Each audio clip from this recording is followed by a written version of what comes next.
Hello, hello, hello. It is me, your True Heel Phenom, SP3. Pull up a seat once again around the round table for True Heel Heat's perfect pay-per-view reviews of Impact Wrestling Hard to Kill 2020 Roundtable Review. We are back once again with the experts when it comes to Impact Wrestling here on the Roundtable. First up, we have the co-host of Blunt Impact, the co-host of Review of Honor, one half of the Pot Heels, and the three-time baby making champion. This is Ness. True Heels, what's the deal? Glad to be here on another pay-per-view roundtable with some True Heel good brothers reviewing a great show for Impact. Shout out to Impact, man. Starting the year off right, and this is going to be loads of fun, just like this show was. Absolutely. And the other half of the Pot Heels is here with us, co-host of Blonde Impact, co-host for Wednesday Night Warriors. He is the True Heel resident marijuana enthusiast himself, Chris G. What's going on, everybody? I'm here, of course, with Mary Jane because just like this pay-per-view, my hunger for marijuana is hard to kill. Perfect self-intro by Chris G. And finally, we have the host of Richie's Raw Recap, multi-talented, multi-platform star here, the babyface of the True Heels, the one, the only, Mr. Richie Moon. What's going on, sir? Peace, family. What is going on, man? I'm excited to go about this. This is my first Impact pay-per-view since the Hogan and Bischoff days. Wow, he's making a 10-year return. Things are a lot better now. We can definitely say they're a lot better now. Yeah, definitely. Oh, most definitely. He took a decade off, but he is back with us checking out Impact Wrestling. And if this is your first time watching a video on True Heel Heat, give this video a thumbs up. Share this video with all your wrestling fans, friends, and family. Of course, there is the iCard or the button below that to push that to subscribe. And you can push the bell to click all for all notifications for all the great content right here on True Heel Heat. So we started off things with a two-part pay-per-view roundtable review for New Japan Pro Wrestling Wrestle Kingdom 15 days 1 and 2. So this is our third, but we'll call it our second pay-per-view roundtable review for 2021. Is it Impact Wrestling? So I have the Blunt Impact folks on here. We got Richie on here. So let's get to what we saw at Impact Hard to Kill. We started off things with intergender action. But first up, I got to ask you guys about the new announced team for Impact Wrestling. It is Josh Matthews and Madison Rain no more. It is Matt Striker, the former commentator for Lucha Underground and the WWE, as well as the former European champion, Eurocontinental champion as well, D'Lo Brown. Ness, what was your thoughts on the new announced team overall for the show? Well, overall, I think they did a great job. I wasn't even skeptical of Matt Striker. You know, we already know he's great on commentary. I think he fits for Impact. I was just a little bit, not really skeptical, but just wanted to see how D'Lo was going to do, and I think he was a great addition to this as well. I can't wait to see more of him. You know, and I just want to throw this out there. I know a lot of people hated Josh Matthews, but I guess I've grown to tolerate him. So it's gonna be a little weird, a little different to hear different voices, or new voices, I should say, commentating. But you know, I think these guys did a real good job on their first night out. So for someone with a completely fresh take, so you didn't really get to witness like a little bit of the difference of tonight's show. Richie, what was your thoughts on the new announced team with Striker and D'Lo?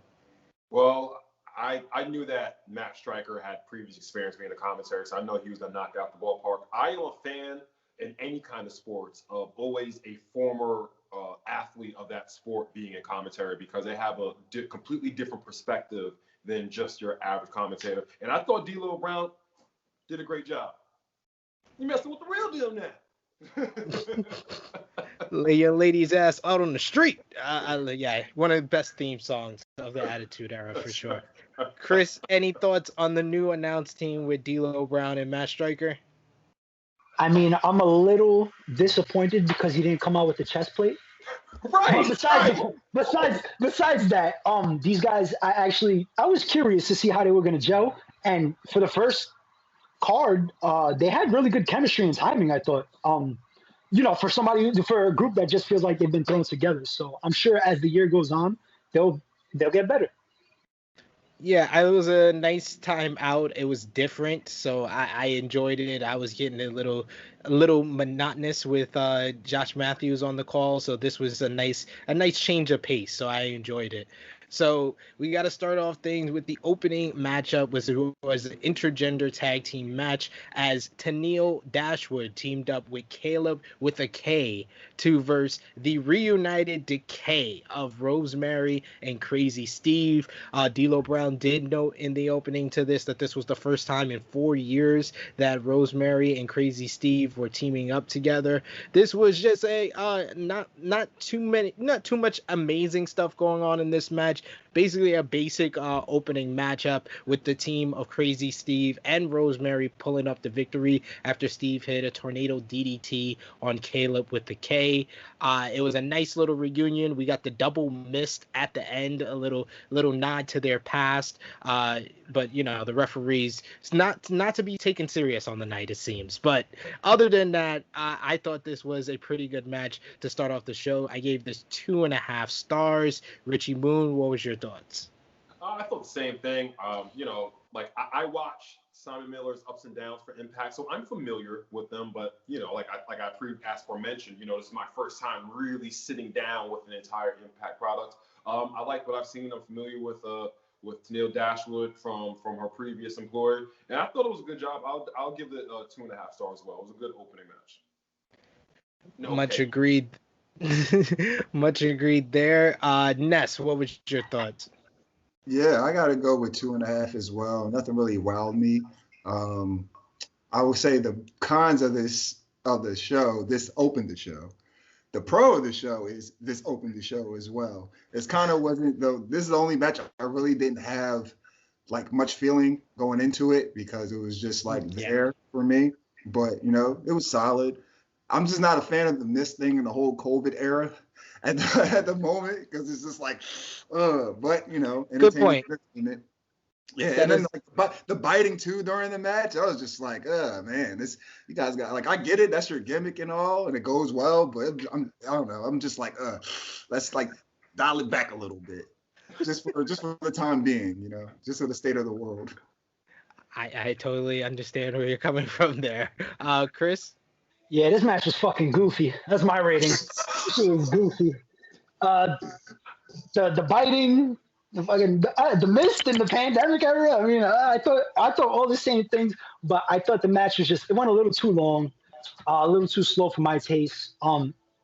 Seeing Tennille just like as a comedy act, a female comedy act. I don't know, just everything felt off to me about this. I understand how Impact structures their card. I really prefer they didn't start the card with this match, but I understand why they did it. So, it is what it is. Yeah, I think Impact more or less is booking their show like a little bit like New Japan, where they start off with the match that has like the least amount of interest to start off the show, which could be a bad and a good thing. It depends on how much into Impact you actually are going into the show, and that's what it kind of depends on if you're going to enjoy that as the opening matchup. So to know that, two people that review Impact on a regular basis were in that into it, it's not the greatest of starts for sure. So let's move on to the second match on the card. It was a 6-man old school rules matchup as the group of Eric Young, Cody Deaner, and Joe Doring, now to be known as Violent by Design, which I have to say I love that as a name, versus the three-man group of Tommy Dreamer, Rhino, and Cousin Jake. This was a hardcore rules, so we had weapons, we had chairs out there. This was a pure six brawl, as the old saying would say if JR was on commentary. They came down to the thumbtacks being used, and Eric Young taking a backdrop right onto the thumbtacks. All six men traded big moves until it was Eric Young who came back from the thumbtacks bump and gave Cousin Jake the power driver to get the victory in this one. This was a brawl in every sense of the word. A lot of walk and brawl type of action in this one, but I still found it to be decent, so I gave it also 2.5 stars. Let's go to Chris G. Yeah, I give it 2.5 stars as well. Their name, Violent by Design, isn't bad, but me and Ness, if you've been watching Blunt Impact, we've been calling them the Cure for the last month or so because of a promo that Eric Young said where he said, "We are the cure. You guys are the disease of the wrestling business, and we are the cure." And I was like, shit, that should be their name, the Cure. But Violent by Design, I'll take it. I love car crashes, so I was thoroughly entertained. We got the thumbtacks, the chairs, all that good shit. It was hard hitting. We had some spot where it was like a triple something, and I can't really remember right now, but it was a cool little spot that I haven't really seen before. So I enjoyed it. I thought it was cool. How about you, Ness? Yeah, I gave it a 2.5 as well.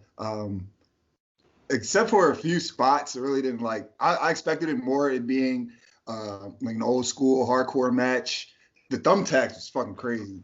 Eric Young just landed on his ass on these thumbtacks, and you can even see him getting up. They were still at the end of the match when he gets the pin. There's still a thumbtack stuck in his ass. He was rolling over out of the pin. So I'm like, shit, I know that hurt, but I think it was all right. It was a little bit more in depth from the opener because this story has a lot more meat to it. But 2.5 is, I think, it was all right.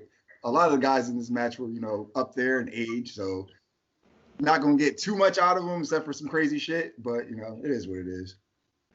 How about you, Richie?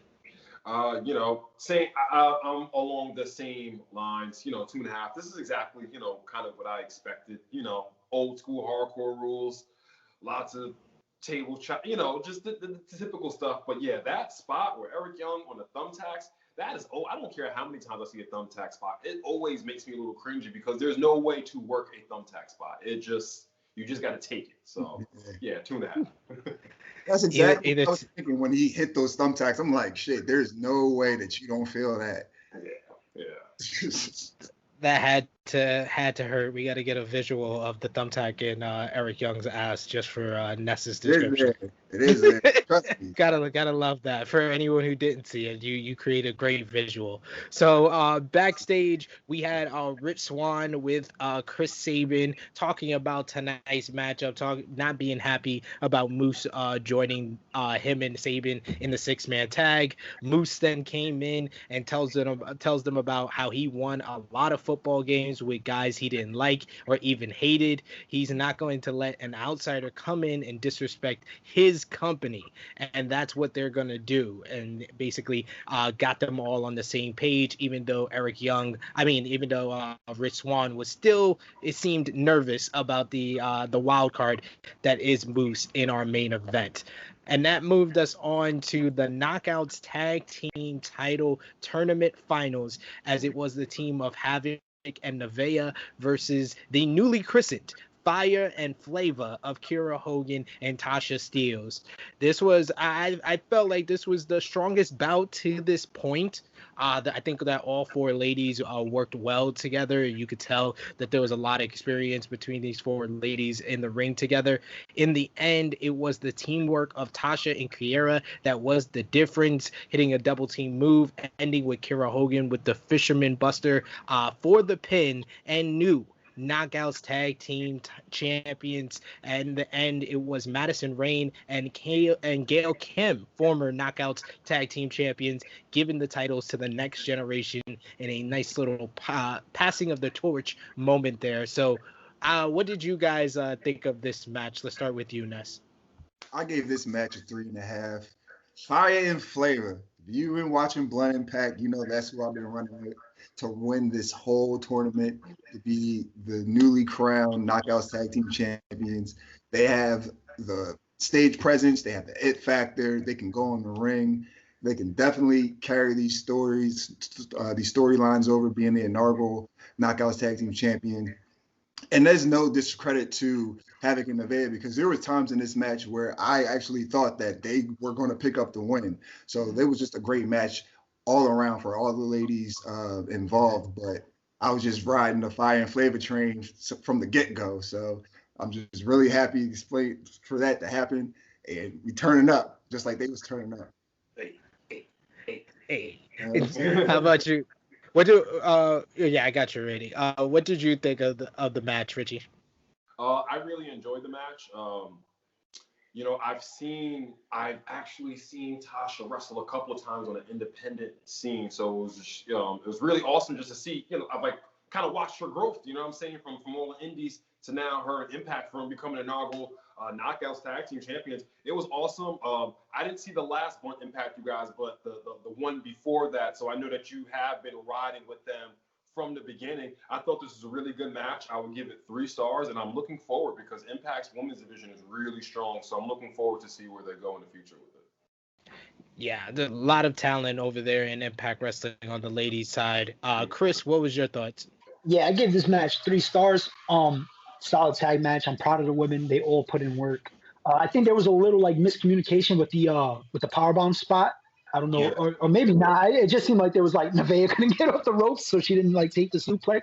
But I mean, other than that, everything else flowed smooth. It told the story. The monsters against the underdogs in some sort of way. How are they gonna basically trick their way into championship gold? So shout out to Tasha Steelz, man. We need more Puerto Ricans holding gold. Right. And not around your neck, around your waist. But yeah, good shit, man, all around. The passing of the torch was a good touch. I was gonna say a big shout out to Jessica Havoc in that match, because she was taking those power moves to like the extreme, doing the double fall away slam, and then like just out of the Tower of Doom, the double power bomb. So like big up to her. Yeah, they made her look really good in the loss. So we got to move on backstage. We had the ladies, Taya Valkyrie and Rosemary, meeting up with Rosemary letting Taya know that Crazy Steve is at their disposal for her Knockouts Championship matchup against Diana Parrazza. Taya was hesitant at first, but Rosemary convinced her to have Decay in her corner to fight off what was going to be in the corner of Diana Parrazza. And then we had Ace Austin, the Super X Cup winner for 2021, along with Madman Fulton, basically coming out and trying to get his way into the X Division Championship matchup. He was then brought out Scott D'Amore, trying to make him into the 4-way for the X Division title. But D'Amore had a different opponent in mind that's always ready, and it was Matt Cardona, aka the artist formerly known as Zack Ryder. This was a nice little moment right here with another debut of a former WWE talent here in Impact Wrestling. They wrestled a nondescript type of matchup, just putting over the offense of Matt Cardona until Madman Fulton got involved, intervening to get the disqualification here. Fulton then took the leg lariat from Cardona after the match so he could celebrate. I thought that this was a good move for Impact Wrestling. I feel a lot better about seeing Matt Cardona here than I did when he debuted for AEW. This feels like a better fit for him, in my opinion. The match, I didn't really rate it. If I was to rate it, I'd probably give it 1 star. But what was your thoughts on Matt Cardona's debut and then the match itself, Chris? Well, I definitely liked the debut because, like you said, when he arrived at AEW, I was like, "The fuck is this guy doing in AEW? I don't want to see him elite." But when I seen him come to during the show, I was like, "This feels right." For some odd reason, this feels right. Good showing. It was a fun little match. I didn't even rate it. This is the only match I didn't rate. I don't even have a word for it. But it was a fun little match, and I hope it's some type of long-term deal because I think him and Ace could do some good shit. So hopefully we see more. Absolutely. Richie?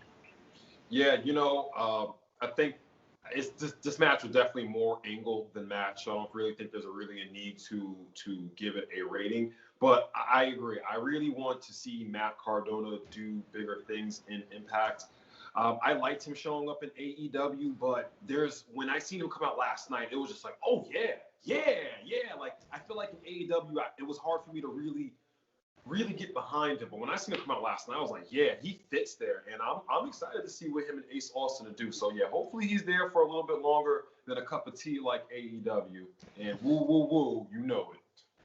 Absolutely. Ness? My rating is this felt right.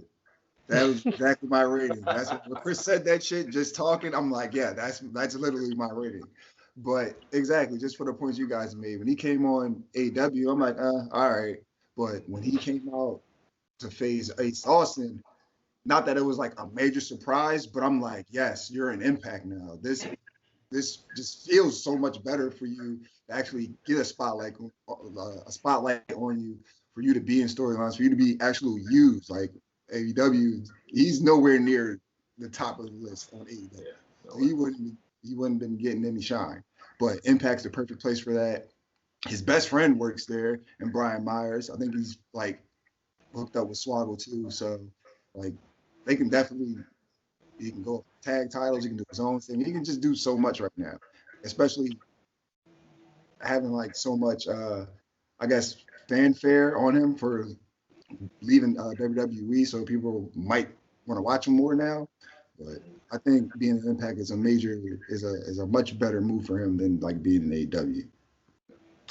I feel you. Definitely 100% what all you guys said. We can move on. So the fifth match on the card was for the X Division Championship. It was a triple threat match as the champion Manic defended against the former champions Rohit Raju and Chris Bay. This one was all action as the X Division is known for, nonstop, more like a sprint. It was just nonstop action for the whole duration of this matchup. Very great offense from Chris Bay. He was really the highlight, in my opinion, of this matchup.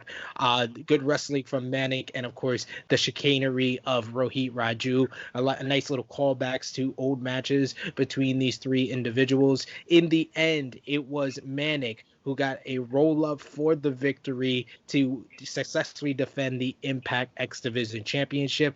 I rated this match 3.25 stars. Like I said, it was just a lot of action. Not always the most jointed type of match, if you know understand what I'm saying, but it was fun for the whole duration of the bout. So that's why I gave it 3.25 stars. Ness, what was yours? I gave it 3.5. The match was great. I hate this fucking storyline because we know it's TJP that is Manic. So knowing that it's TJP, he should not have the X Division Championship. But that's just my take on it. Chris, here's enough about that. I enjoyed the match. It's cool that Manic retains. I would have rather had Chris Bay win or Rohit Raju, either one of them. But I think he just retained to drop it to Ace Austin, or I'm hoping that's what happens. I kind of agree with you. Like when Ace came out, I was like yeah, put Ace in there. That's someone Yeah, that I I'd thought they rather were going see. to. I thought he would have won that shit last night. I was like, that's someone I'd rather see win this title here. If you're not gonna give it to Chris Bay, I mean, go with Yeah. Ace Austin. What about you, Richie? I really enjoyed this match. Just like you said, I mean, this was a sprint, 0 to 100. All three of these guys were just working at a very frantic pace. I am a big fan of Chris Bay's moveset. I mean, he doesn't do anything like super unique, but like he's just very smooth in the ring, man. That guy is really smooth in the ring. I thought this was a really good match, and I'm looking forward to seeing more from these guys. You know what I'm saying? Besides just watching review shows on it, I think I'm actually going to start watching Impact more so I can see all the nuances of it and have a better judgment of myself for it. But Yeah, as far as the star rating, I will give this 3.5 stars. I thought this was up to this point at the night. This was the strongest match on the card up to this point. I understand where you're coming from, and definitely the X Division. That's what it's kind of always been for Impact. It's kind of their way to get more people interested and watch the rest of the show. So it's good that that match had that impact on you, pun intended. Actually, it's very ironic because I mentioned earlier it's been 10 years since I watched like Impact, like a pay-per-view. I remember randomly flipping through the channels and it was AJ Styles and Samoa Joe in the X Division. I'm just like, what? I had no idea who AJ Styles. I'm like, who is this guy? Like, and that's why I started watching Impact then. So 10 years later, as much as things change, they stay the same.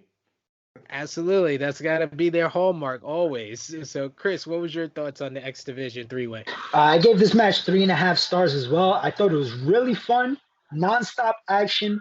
I'm not happy with the winner. I almost baked booked this shit on Blunt Impact. I said he was gonna remove his mask, get hit with a double fucking ultimate finesse, and then he was gonna win the match. But Chris Bay, of course, didn't win the match. So I almost baked booked it. I was like 70% there. But I mean, I thought it was a good match, man. This is what the X Division is all about. I would have gladly took Ace in it to make it a fatal four-way. But that being said, there's not really any complaints. Besides Manic winning, there's no complaints on my side. So Manic should not have the title. He's TJP. TJP is not allowed to challenge for the X Division title. Why the fuck does TJP Manic? Oh, he looks like TJP. He has TJP tattoos. What do you mean? Maybe he's a mimic. No, it's fucking TJP. He shouldn't have it. Sorry. Yeah. I mean, I didn't bring it up when I was describing the match, but yeah, one of the key moments was when Rohit Raju took off the mask and Manic, yeah, definitely TJP had face paint on, like he was a part of Cobra Kai in the first Karate Kid movie. Like, that was like I was like, yeah, now it's obvious that it's TJP. Like you should have had another mask under that mask, pulled the Rey Mysterio at least. The face paint wasn't a good thing because it's obvious TJP now. Right. And then they got a close up of him staring at Rohit Raju like, oh man, I still don't know that's TJP. Like, come on, man. Oh man, that was where the commentary did lose me on the night. I will say that. Yeah, I did like Matt Striker just refusing to acknowledge that Manic and TJP were two different people. That was his best moment of the night.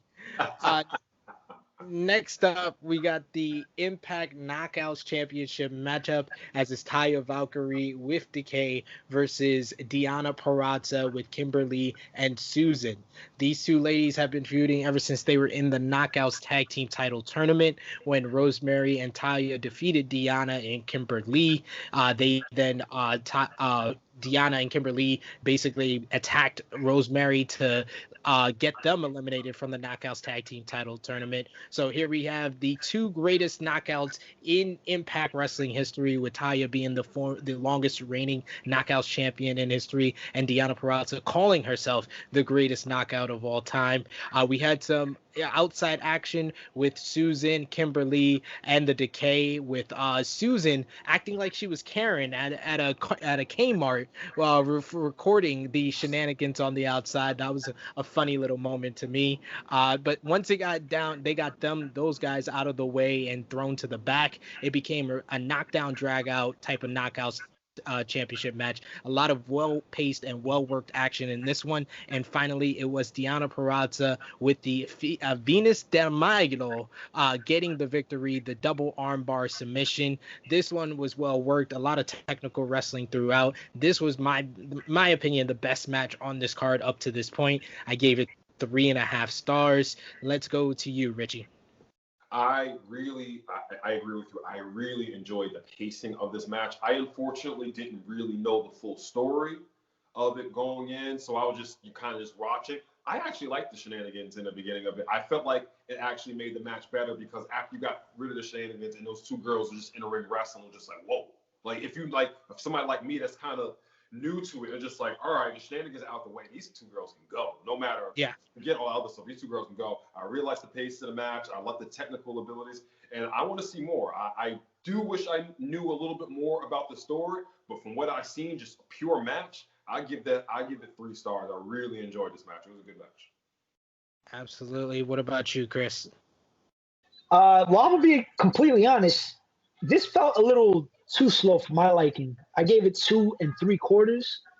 It was a good match, but couple things threw me off. The early interference, I guess, was necessary. I wasn't really a fan of it, but it was necessary to make it feel like we need a one-on-one match, right? Um, I just don't like the fact that the story was they're working on each other and Deanna's really working on the knee, but she gets her to quit with a double armbar. You know what I mean? Yeah. It just felt like you could have had a leg bar, or if you were gonna do the double arm bar, work on the arms or some shit. You know what I mean? Like it felt a little off to me. And I hope I don't know for sure, but I hope this isn't their only match. I hope it's a 3 month feud, a 4 month feud, or whatever. So I'm trying not to really like beat it up. So I'm gonna give it 2.75 stars. Fair enough. Ness. I'll have to. Um, well, I gave it 3.5, but Diana Parrazza is the greatest technical women's wrestler of all time. To your to counter Of your all point, time? Ooh. Hot take. to counter your point, Chris, she was working on the arm during the match before she went to the knee. But I'm just gonna go back and watch it. She had her. They were talking about joint manipulation, because that's basically what she did throughout the whole match. She went from the arm down to the knee, then back to the arm. You know, I'm glad that she's in Impact now, because again, another person that you're not going to get that, that publicity or or the notoriety in a major company because there are people ahead of you. Now she comes over to Impact. She has the time to shine, and that's what she's been doing. I don't see anybody. Of course, she's the best in Impact, in my opinion, in the ring. You guys know I'm all about technical ability, in ring content, and definitely nobody's touched. I did say she was going to lose, but it was going to be by DQ. So that's the L I'll take on that. But I'm glad she retained, and I don't even know who's next. She done ran through everybody. Oh man. That's the Demon Slayer, and she's killing humans too, or slaying humans too as well. She's checking off all the boxes for she's Diana the Vampire Slayer. So to piggyback off of what Chris said about if this could be the last match between Taya and Diana, we know that Taya Valkyrie's contract was expiring with Impact Wrestling. There was no confirmation yet that she had resigned or that she was leaving. But if this possibly was Taya Valkyrie's last pay-per-view with Impact Wrestling, where would you like to see her go if she's not going to resign with Impact? Let's go to you, Ness. Real. I mean, I would like to see her in AEW, because I don't really watch like main roster or WWE at all, so I probably wouldn't see it. I watch AEW though, and a little NXT. I watch a little NXT. So if she was to go to WWE, I'd rather see her on NXT, not on the main roster, because he's whatever. What is he? John Morrison? I don't know if he's still Johnny Nitro. I don't know what the fuck he's going by these days. But I don't want to put her on the main roster with that shit. He out here making videos with the Miz. Like, nah, she does not need that right now at all. So keep her from all that shit. Facts though. Those are facts. That's straight facts, man. Hey, it might freshen up their act. I'd rather her be there and them switch it up than give us the same bullshit dirt sheet episodes that we've been getting on Raw. And speaking of Raw, Richie, where would you like to see Taya Valkyrie go if she doesn't re-sign with Impact? If she doesn't re-sign with Impact, I don't think she should re-sign with Impact, because she's been with Impact for a while. Who else does she have to rival? I mean, she's kind of done she's like reached the peak of what she can do there. I would like to see her either in NXT or AEW. More AEW, because I feel like she could bring just so much star power and so much charisma to that division that I'm not going to say that desperately needs it, but they could definitely use somebody like Tara Valkyrie could really boost the, no pun intended, the impact of the women's division in AEW. But I think she would equally flourish with the woman down in NXT. I think she would have better matches with the one because she has more of a variety with the woman down at NXT. But yeah, definitely not the main roster. We don't need a fourth member of the dirt sheet. This is my please do better WWE. That's that face. Please, please, please. Hey, doing better is signing great talent, and that's what Taya Valkyrie is. So, touche. Chris, where would you like to see Taya go if she doesn't re-sign with Impact? I mean, I think AEW can really use her, but I have a real gut feeling, almost 100%, that she's gonna go to WWE because John Morrison's there. I'm gonna call him Johnny Moon though, because that's my favorite Johnny character. But yeah, I think she wants to be with him, so I think she's gonna go there. Let her rock in NXT, man, because if she goes to the main roster, WWE is gonna fuck her up like they do to everybody else. So leave her in NXT, make that division stronger than it already is, and okay, let's see what she can do. So I'm going to be the only one who says I want her to be on Monday Night Raw with The Miz and John Morrison, because the Raw Women's Division, more than anywhere in WWE, needs help. It needs help. And it needs people to feud with Asuka and Charlotte Flair and Shayna Baszler. So Taya Valkyrie is that person. She can have great matches with any of them. So I'm going to be that guy. But wait, Sid, I'm just gonna say, I can't wait until she turns from La Güera Loca to the fucking blonde dog. Yeah, I can't wait. It's gonna be great. It's gonna be must-see TV. Okay, wait, hold up, Chris, because this is a perfect segue. So I'm gonna say, Sid. So you can't wait for her to join Mandy Rose and Dana Brooks, so all three of them could just stand there and say, "We're entering the Royal Rumble simultaneously." We're the blondes. Rip my hair out. Hollywood Blondes 2.0, the female versions. Oh, great. Yeah, put them in there. I'm with it, guys. So yes, we got to move on backstage. Earlier in the night, during the Taya and Rosemary segment, we saw AC Romero sneak into the Knockouts locker room. He then later walked up to Johnny Bravo, and AC insists that Larry Day has been set up for the murder or shooting Johnny Bravo because he wasn't murdered. He's still alive here, and he said that he found something in the Knockouts locker room, and we would have to wait and see how that goes. So I should I even ask you guys, Ness, Chris, what the hell is this storyline still going on for? I don't give a fuck. well, just keep it for a future episode of Blood Impact. It's not worth roundtables. Nah, it really ain't. But I tell you what it is a story of white privilege in wrestling. Chris last month say that shit, but it really is. Well, damn. I'm serious, it really is. This nigga tried to shoot somebody, tried to kill him, tried to murder a man. A murderer. He's wrestling for his freedom. He did, and he lost. He lost, though. All right. That was the last I heard of him. If he was Moose, he'd be on death row already. He wouldn't be wrestling. You know what he'd be wrestling? He'd be wrestling with a bullet. But oh my God. He said wrestling with a bullet. Absolutely. That's all I'm saying, man. That's all I'm saying. All right. I take your judgment. You're the Impact expert here. Right. Next up, it was a cinematic adventure, as it was Ethan Page going one-on-one with the Karate Man. These two men faced off in a very unique battle that went all over the Western Hemisphere. We saw bicycle kicks. We saw kicks to the chest. We saw punches back and forth. And Karate Man seemingly was dead, but he let Ethan Page know that he has died 1,000 deaths and he will never perish. He hit more bicycle kicks, and he then yanked the heart of Ethan Page out of his chest, and he said, "Not so hard to kill, huh?" and pulled the fatality on National Wrestling pay-per-view. This was nuts, and I loved every minute of it. 7 stars. Nah. Not even in the Tokyo Dome.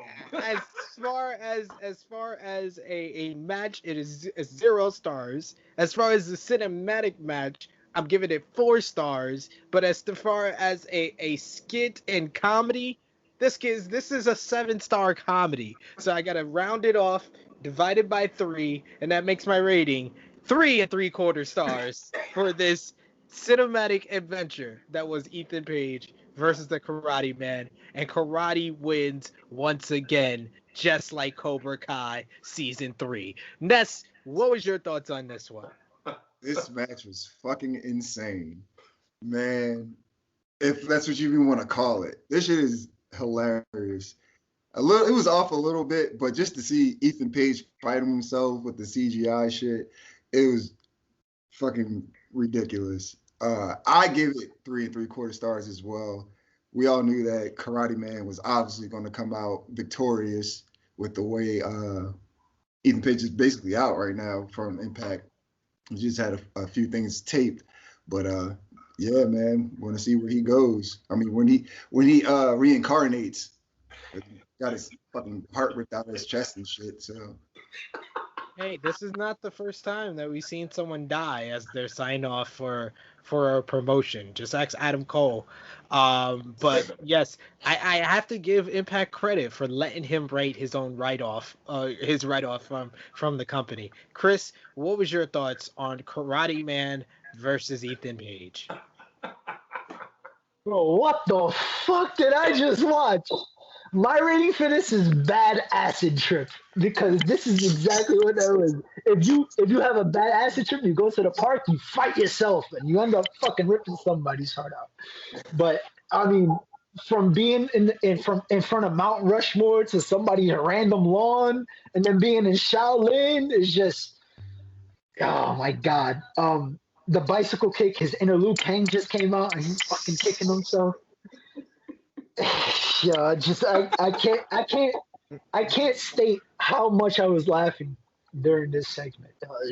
It's good shit. I'm glad Ethan Page did this.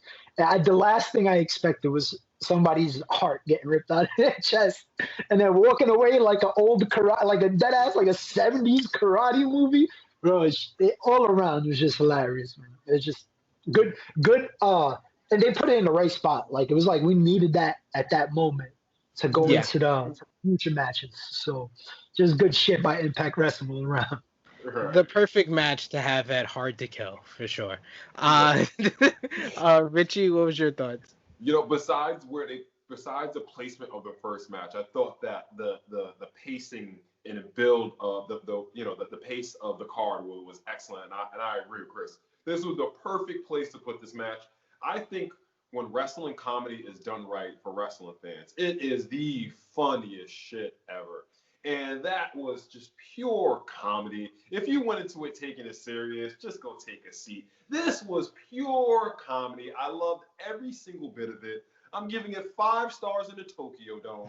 You know what I'm saying? I loved it, dude. More Karate Man, man. More Karate Man. Where do we think Ethan Page is going to go? Is he going to resign? Is he going to go somewhere else? What do we think? I think he's going to AEW. How about you, Ness? Yeah, that's what I think. Chris? I think he's AEW, all ego wrestling, baby. I like that. Yeah, we'll see, man. They gotta jump on that marketing for sure. Chris is right. They better cut me 5%. I could use it. Orange Cassidy, book it right now. Oh, absolutely. That's 7 stars. You got 7. You. So next up, guys, you had backstage Don Callis approaching Moose. This started off on the Impact pre-show where the Good Brothers and Kenny Omega let Don Callis know that they're not too happy with Moose being included in the 6-man tag. Callis says that he has Moose under a 2-year contract, so Moose is going to have to play hardball.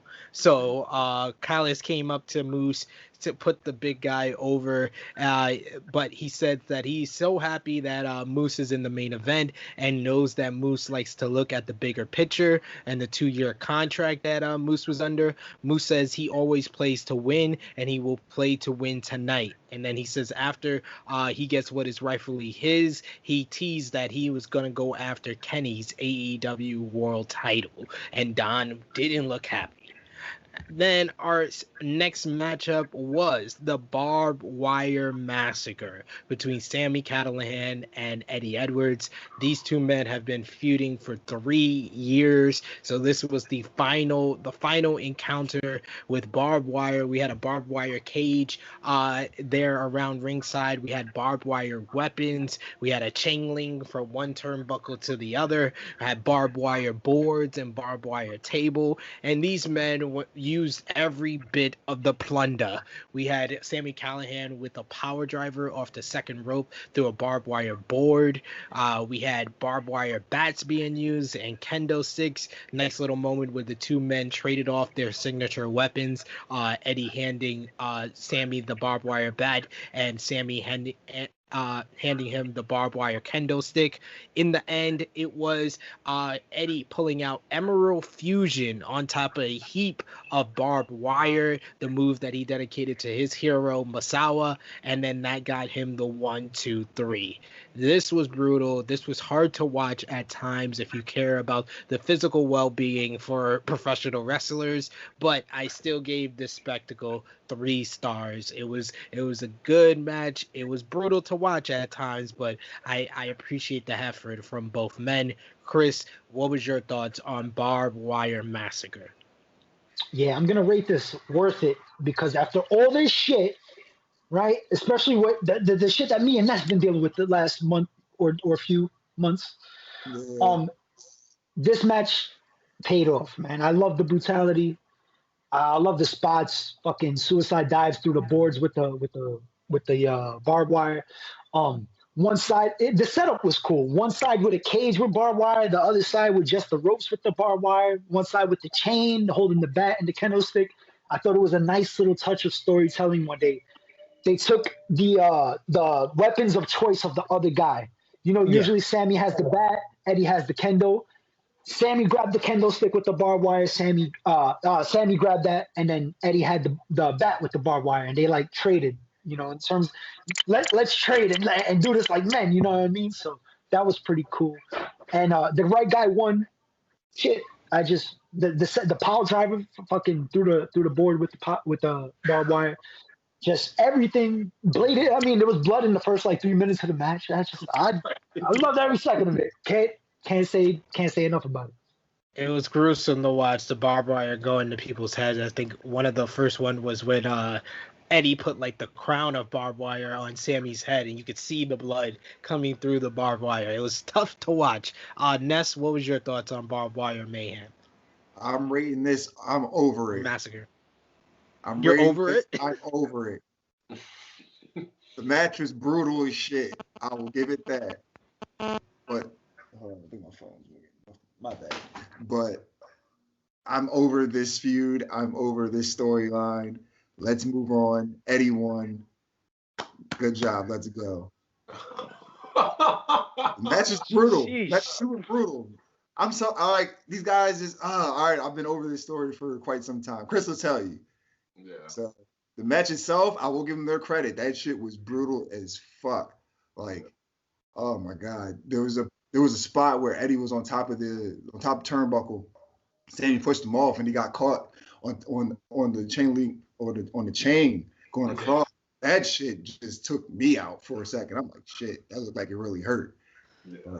But then like the barbed wire crown and just barbed wire everywhere. The pile driver through the board, like the suicide dived into the board. Like it was just a lot of shit going on in this match. So I know a lot of people aren't really into like hardcore, and then like this is medium deathmatch type of wrestling. So it's definitely a difference between the two. So I get it if people don't like it, but for people that do enjoy it, I think this was a fine match for that category, for that niche of wrestling.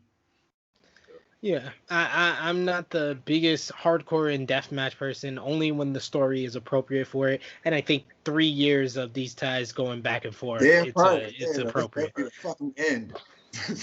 Yeah, that's basically what I was gonna say. Yeah, 3 years of a storyline, and then they had like this skit earlier with him talking to his wife, and it got personal. It felt like it culminated to this match. This match needed to end with something like this. Well, this rivalry needed to end with blood, barbed wire. I mean, you guys were all through the nasty spots. This match was legit hard to watch sometimes. I'm going to give this 3 stars with barbed wire wrapped around it. Get your barbed wire stars here on on our pay-per-view roundtable review. So yes, then it finally came, guys. The match that everybody was here for. Before that main event, they did mention that Impact's next pay-per-view will be Rebellion on April 24th. Of course, we'll have a pay-per-view roundtable review for that, guys. But our 6-man tag team main event is up next with the TNA heavyweight champion Moose teaming up with Chris Sabin and the Impact Wrestling World Champion Rich Swann to verse the Impact Wrestling Tag Team Champions, the Good Brothers Doc Gallows and Carl Anderson, and the AEW World Champion Kenny Omega. We had Don Callis with his own introduction of Omega by Kenny, by God, Omega. All of the men, Gallows, Anderson, and Omega coming out with Bullet Club attire and Bullet Club logos on it. Kenny coming up with the Halloween Bullet Club t-shirt because apparently that's one that he did create, so he can wear it. Gotta love the the negotiation tools these people are doing. And it was a little bit of shade toward Tama Tonga, who doesn't seem that happy about this whole Bullet Club reunion not in New Japan. But this matchup was just a whole lot of fun, rock solid wrestling from all 6 men. The Good Brothers working their tag team ways. You had Kenny Omega basically bumping out there for pretty much everyone. Lots of action throughout this one. They made Moose look really good, like he was a difference maker in this matchup. In the end, though, the Good Brothers hit the Magic Killer on Rich Swann. Moose broke up the pinfall, but then Gallows took Moose out of the match after he got the V trigger. Omega hit another V trigger on Swann, and then the One Ring Angel to give the victory to the Super Elite, or the New Elite, whichever way you want to call them, Kenny Omega and the Good Brothers here. Let's go around, give your thoughts and your star ratings on our main event of Hard to Kill. Let's start with you, Richie.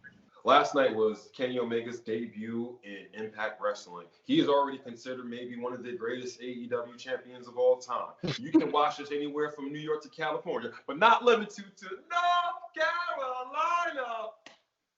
That was the only disappointing part of this match for me. I just really needed somebody to say North Carolina. This match was so fun, dude. It was awesome. This is everything you wanted. I didn't know that Kenny Omega made the Halloween Bullet Club t-shirt. I thought he was just kind of wearing it to match his attire. He's so attention detail oriented. It's awesome. But this match was so fun, badass. Moose, I've seen Moose wrestle before. I've seen the matches with him and Willie Mack, but Moose really, really impressed me from the promo to the backstage with him and Don Callis. I believe every single word that he said. From his in-ring, Moose, I'm really high on Moose right now, and this whole match was really cool. I called it from the beginning when I was watching it. I was just like, oh, Kenny's going to end this with a One Wing Angel on Rich Swann. You know what I'm saying? That's going to set up a match later down the line. But I thought this match was awesome. I'll give it. I'm going to give it 4. I'm going to give it 4 stars. If it was in North Carolina, it would have got 5. But it was good stuff, man. It was good shit. Ness, what was your thoughts? I gave this 4.25 stars. Clearly, this was the match of the night. Right. Great job from everyone involved. I like the fact that, Kenny got the pin on Swann because it clearly builds a story from here on after the fact, Now you probably see, you want to challenge for the Impact World Heavyweight Championship. We'll see where that goes. But, man, Moose went from not being in this match to, in my opinion, being – we'll get into that later.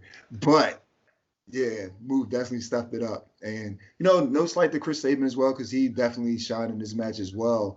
But, it's Kenny Omega's time. It's the Good Brothers' time. I don't know what to call them, so I'm going to call them Kenny and them niggas. Kenny and them niggas. It's their time. It's their time. Kenny and them niggas. It's their time right now. But before that, because a lot of people do this too.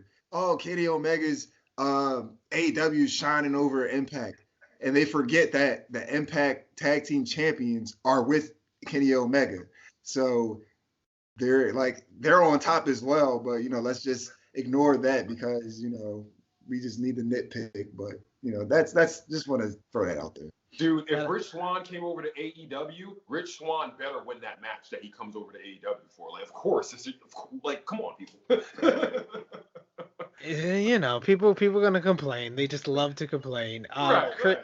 Chris, what was your thoughts on the Hard to Kill 6-man main event? Man, I gave this shit 4.5 stars. I fucking loved it. North Carolina. We were missing it. We were missing it. I was missing it, definitely. I love the Bullet Club gear. I love the fact that Moose is, with Richie being proof, Moose is finally getting the fucking shine that he deserves. I've been high on Moose for a while now. That's my guy. But now, I mean, from the standing moonsault to the hot tag and just beating everybody up and going corner to corner, from the Spanish fly off the top rope with Kenny Omega, man. Just this man is 6'7", 280 pounds. He did a Spanish fly with the greatest wrestler in the world. I mean, he held his own. He showed that he moose salt. Did the moose salt. He did the moose salt. Hashtag moose salt. He did the moose salt. That's Ness because he started that yesterday. But man, I love this shit from the top to bottom, man. Bottom to top. Anyway, however you want to say it, I loved it. I'm just glad this is finally happening. Everybody looked good. I just can't wait to see more. I can't wait to see the whole story progress. With not only with Kenny and the AEW and Impact and all that, but especially now with Moose and Rich Swann, because I think as good as Rich Swann is, which he proved yesterday, he can hang with anybody. We knew that. Moose is that guy right now in Impact, I think. So, I'm looking forward to where they go with that. Absolutely. I can just piggyback off of what you guys have said. I gave this match 4 stars. This was the match of the night, in my opinion. These guys all worked hard. They told a really good story as well. And I think that Rich Swann was great with his selling. Chris Sabin looked good when he was on offense. The Good Brothers looked great. But Kenny Omega and Moose were the ones that stood out the most to me. And I was really looking forward to see their interactions, because I think the match up next needs to be Omega versus Swann for the Impact title or for both titles, with Omega winning. But I think down the line, when Impact wants to bring the title back home to Impact Wrestling, I think they set the seed. They sowed the seeds very well that Moose is the guy. Moose is gonna be the savior for Impact Wrestling in getting back the title. And like he says, it's his company. He doesn't even care about Rich Swann, because Rich Swann is the secondary champion. So I love how Moose worked this match. He was a highlight of this for sure. So that was all in the post match. Kenny Omega made it clear to Rich Swann that he wants his title. So we set up, like you said, Omega versus Swann being the next big matchup for Impact Wrestling. But that is all for Impact Hard to Kill 2021 match of the night. I think we are unanimous. The main event, guys. Yep. Sure. Main event, man. Oh, good. Quick point, real quick. Did you notice on the Rebellion logo that it had an Omega sign on it? No, I didn't. So interesting. I thought with that, Veggie backing off of that, I was thinking maybe, I know John Moxley's waiting in a wing, but I was thinking maybe Revolution. That will be that match that we might get between Rich Swann and Kenny Omega. But now that you mentioned that, that might be the main event of Impact's next pay-per-view in April. That's not till what, April? Yeah. Yeah, they can definitely. Enough time to build. Yeah, I think and their whole you could kind of tell what their booking is. On AEW, the story with Omega and the Good Brothers is about building to Good Brothers and the Young Bucks, it seems. And then in Impact, it's about building Omega and Swann. So I think that match is going to happen on Impact. It's not going to happen on AEW, because we haven't even got any hints that Rich Swann is up against these guys in anything that we've seen on just AEW. So yes, We did the match of the night, unanimous for the main event. So who is your MVP for Impact Hard to Kill? Ness, let's start with you. I gotta go with the man that wasn't even in the main event at first, and then came out, in my opinion, shining the most in this match. Gotta go with Moose, man. He definitely was the MVP of this match, in my opinion. Richie, who's your MVP? Usually, you already know who my man 50 Grand is. Omega is a honorable mention, but I have to agree. Moose for me was a standout. The mic work, the in-ring, and that Spanish fly just made my eyes just like, whoa! Everything he was doing, it was just really impactful. Like you mentioned earlier, he's going to be the guy to save Impact in the future. I think for me, Hard to Kill, Moose was the MVP. All right, Chris, who is your Hard to Kill MVP? SP3, this shit better be unanimous, bro. You know who I'm going with. Finally. Of course you're going with Moose. No, I will do this the correct way, ladies and gentlemen. I will go co-MVP for, yes, Moose, a.k.a. Giannis Antetokounmpo. But every single year, just like the MVP in the NBA is LeBron James, every single show he's on, it is Kenny Omega! Kenny Omega is the other co-MVP because the whole world would not be talking about Hard to Kill. Hard to Kill wouldn't have been in the top 5 trending if it wasn't for Kenny Omega being in the main event. And none of us would be saying that Moose deserves the MVP unless he was going up against a talent like Kenny Omega. So that is why Kenny Omega well deserves his co-MVP status, as far as I say. Right. Let's go. Since I'm wearing his shirt, that's my honorable mention. Honorable mention. Mine too. I think we'll take it. The disrespect. Honorable mention. That's my co-MVPs. He deserves his honors, not the honorable mention, sir. LVP. Let's go around with the LVP for Impact Hard to Kill. I start with you, Chris. Who is your Hard to Kill LVP? There's not really that much. I'm just gonna say because I watched the pre-show. They would cut away to commercial, but not cut the mics, so you could hear them talking about like how they're gonna, like I guess format the rest of the pre-show. We're running hard. We're running a long time. Oh, okay, so we got like shit like that. So even though the production, that's what I wanted to get to before, the triple screen during the old school rules match. I've never seen that. They had triple like screen play-by-play. Segmenting each one, yeah, that was the spot that I was referring to before. So they had their good points, but still, man, the production team, we gotta fucking step it up, guys. LVPs. So LVP, the production team, I love it. Richie, who is your LVP for Hard to Kill? Oh man, that's a hard one to say, man.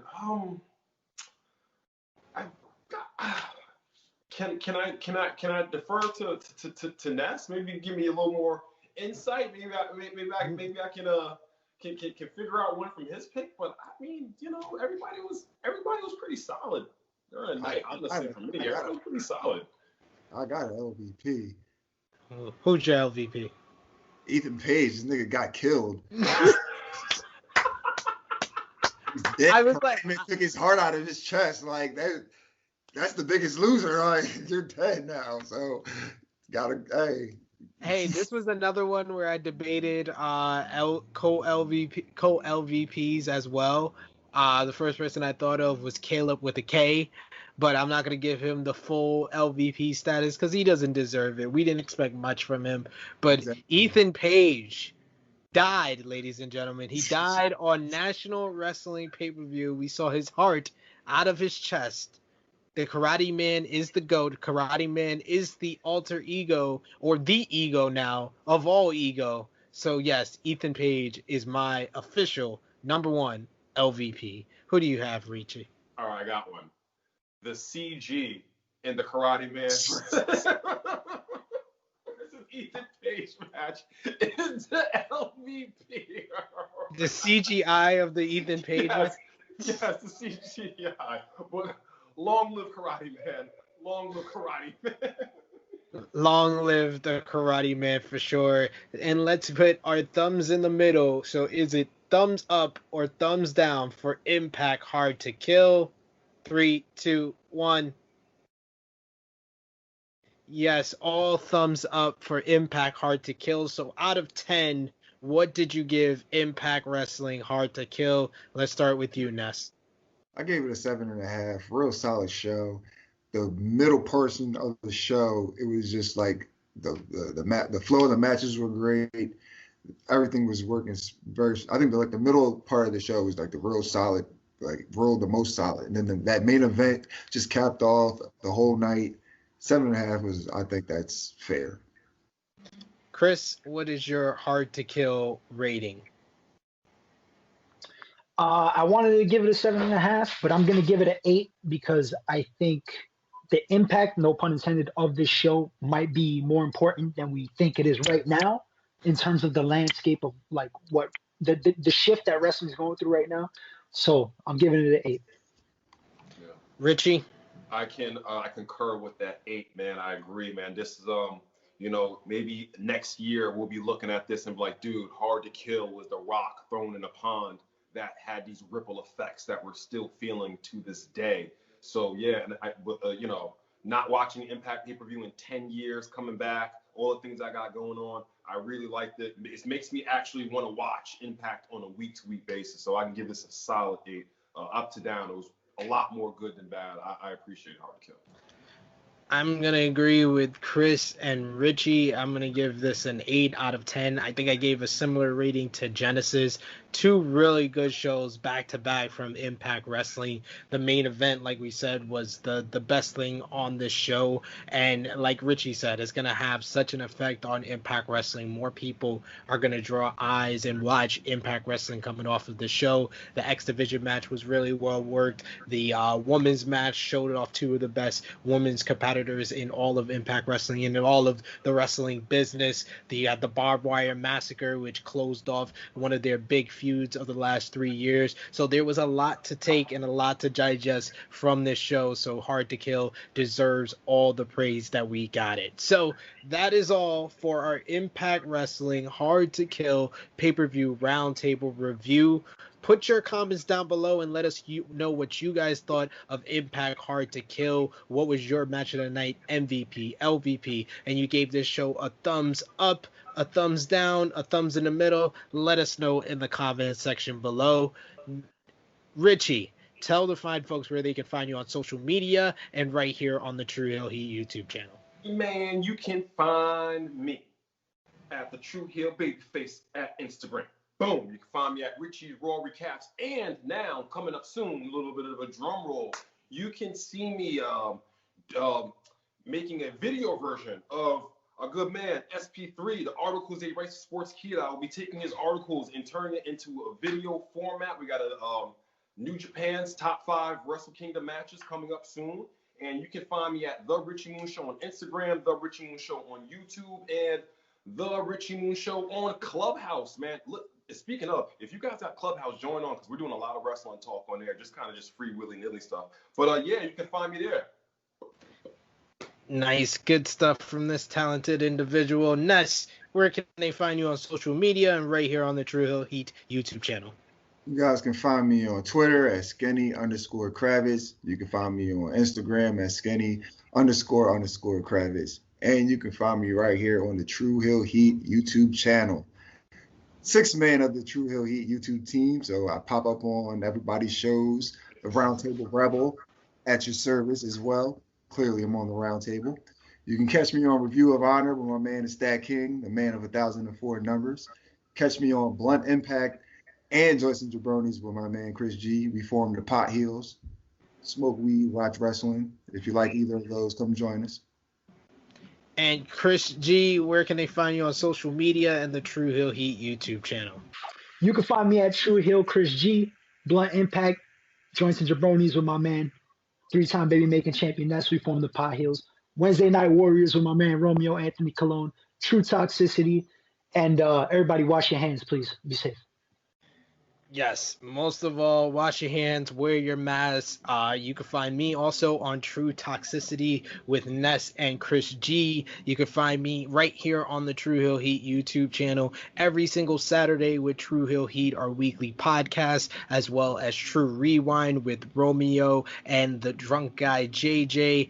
And you can find me every single Wednesday live, 3 p.m. Eastern Time, 8 p.m. BST on the Wrestle2 YouTube channel with Alex McCarthy's Wrestling Daily. So once again, put your comments down below. Tell us what you thought about Impact Wrestling Hard to Kill. Like this video. Share this video with all your wrestling fans, friends, and family. Push the iCard to subscribe and the bell below that to press all for all notifications for all the great content right here on True Hill Heat. So for Mr. Richie Moon, for Chris G, and the three-time baby-making champion, this is Ness. It is me, your True Hill Phenom SP3. This has been Impact Wrestling Hard to Kill pay-per-view roundtable review. We are signing off until next time.